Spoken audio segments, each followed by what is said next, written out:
The Universal One, Walter Russell. The Universal One, an exact science of the one visible and invisible universe of mind and the registration of all idea of thinking mind in light, which is matter and also energy. Walter Russell. Edited by Louise Russell, Volume 1, First Principles, Limited Edition. Deluxe, University of Science and Philosophy, Swannanoa, Waynesboro, Virginia.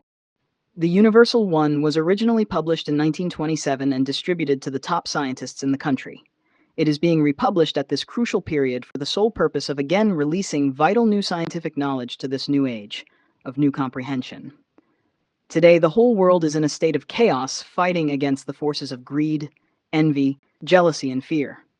Disharmony is rife. All of our human relations are in a state of violent upheaval. Civilization is in reverse. Science is being used to destroy instead of to build. We talk of world peace, yet those who are to plan the new world do not know the answer, the solution. Present knowledge of man's relation to nature and natural law, which controls his human relations, is, as yet, inadequate to meet the situation. Man is still too near his jungle to either know the law which inexorably governs his every action and that of everything in nature, or to comprehend that he must obey nature or be self-destroyed. Still dominated by jungle habits, he settles his human relations by jungle methods. Wars and world chaos will continue until new knowledge applicable to the coming new cycle in man's evolution is acquired by him. What is this new knowledge? A consistent cosmogony is sorely needed for this newly dawning day of man's exaltation, which is to come. Walter Russell spent a full 7 years in writing this book. When it was first published in 1927, it won more condemnation than favor from a world which was not then as ready for it as now. The book mixed science and metaphysics in a manner which nullified its impression upon physicists. Gradually, however, many of its then radical statements have been verified by some of the world's greatest scientists and have won him many followers.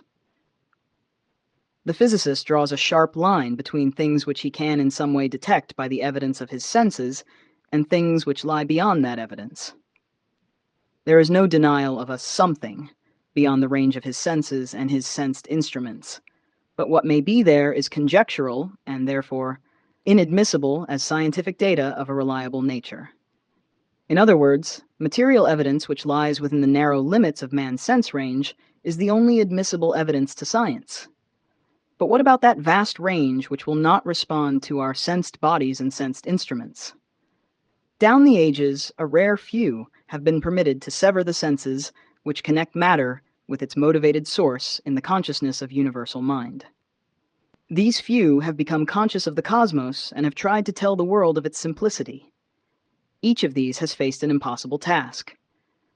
The generalities and symbols which they did set down have been discounted and relegated to poetry or metaphysics or mysticism. Walter Russell had this same sad experience in the beginning, and all this in face of the fact that the mental state of cosmic consciousness is today admitted and desired by the greatest of the world's thinkers, although it is little understood and impossible to induce. In the month of May of 1921, the Universal One illumined my beloved husband with the cosmic knowledge contained in his immortal The Divine LED, and commanded him to give this new scientific knowledge to aid mankind in its unfolding into a cosmic age of awareness, wherein man could become knowing man instead of sensing man. Just as the bolometer and negative have reached beyond man's visible spectrum into the heretofore unseen, so can man's increasing awareness of his relation to the source make it possible for him to reach deeper and deeper into the invisible and unseen. Sefa 6. Such a consciousness can perceive there with other eyes that which the senses of man have no way of perceiving. For centuries, science has been searching for the why of things in matter and does not seem to realize that the why is not in matter at all, nor in space. Space is as much matter as planets are, but of an opposite form, potential and purpose. There is something beyond the matter of galaxies and space which the senses cannot fathom, but the consciousness can. Beyond that range lies the cause of it, the why of it. In trying to awaken within man an awareness of the source of all science and philosophy by knowing God's ways sufficiently to make them man's ways, Walter Russell has pictured the orderliness, the symmetry, and the balance which all nature expresses. He explains how nature perpetually polarizes and depolarizes in its every expression, just as you do in your every action and in every second of your life in your breath things, but you are not aware of it. The fulcrum from which all power springs is knowledge. When man has that omniscience which is unfolding in cosmic man, he will no longer misuse, break, or disobey God's law because of being unaware of it. He will command it because he will know the law. The life and death cycles of man and of the elements of matter do not vary. They are the same, for man's body is a compound of these elements. The late Dr. Francis Trevelyan Miller, LL.D. Historical Foundations, New York, wrote of Walter Russell's contributions to science as follows. Open quote, "You have opened the door into the infinite. Science must enter. It may hesitate. It may engage in controversy, but it cannot afford to ignore the principles you have established, which eventually will revolutionize man's concepts of his world, his universe, and his human problems. You have done for us in this 20th century what Ptolemy, Euclid, Copernicus, Galileo, Kepler did for their earlier centuries.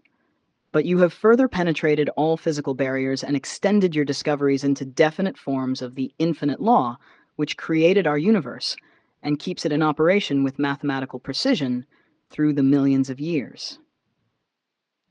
Close quote.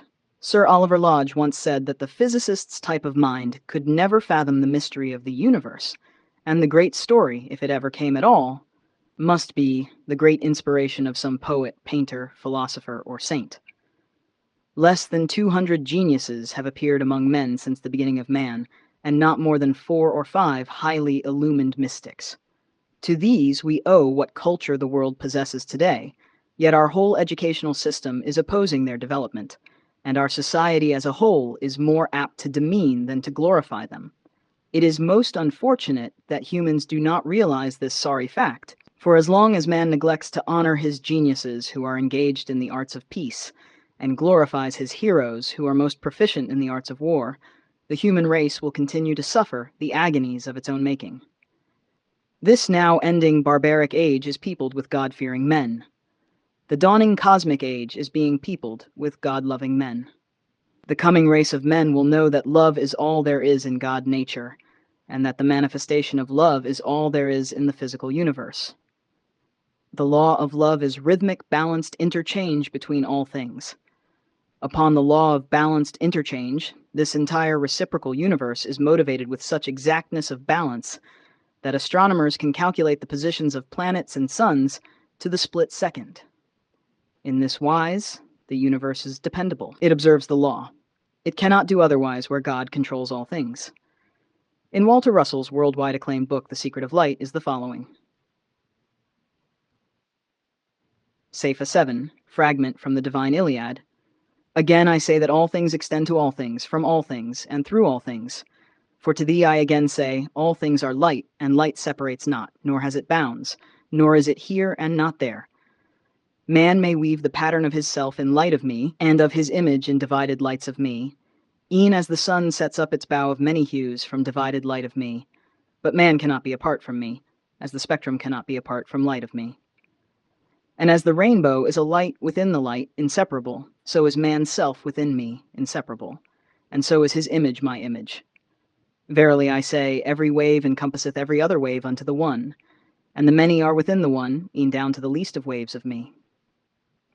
And I say further that everything is repeated within every other thing unto the one. And furthermore I say, that every element which man thinketh of as of itself alone is within every other element, e'en to the atom's veriest unit.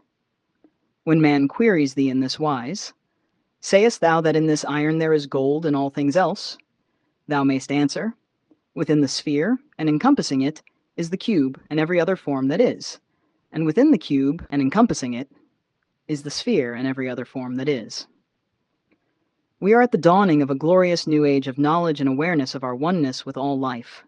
May we bring into being in this 20th century the life triumphant for all people everywhere, and thus fulfill our sole purpose on earth, which is to discover our divinity and live it.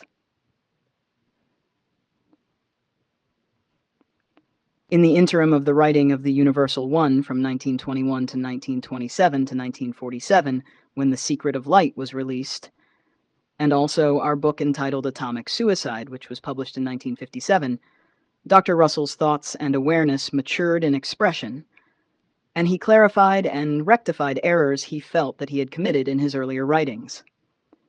It was never his intention to reprint the Universal One. However, because of the numerous requests that we have been receiving for copies of this great book, and because it may be of untold help at this crucial period in mankind's progress, we are reprinting it in its original form.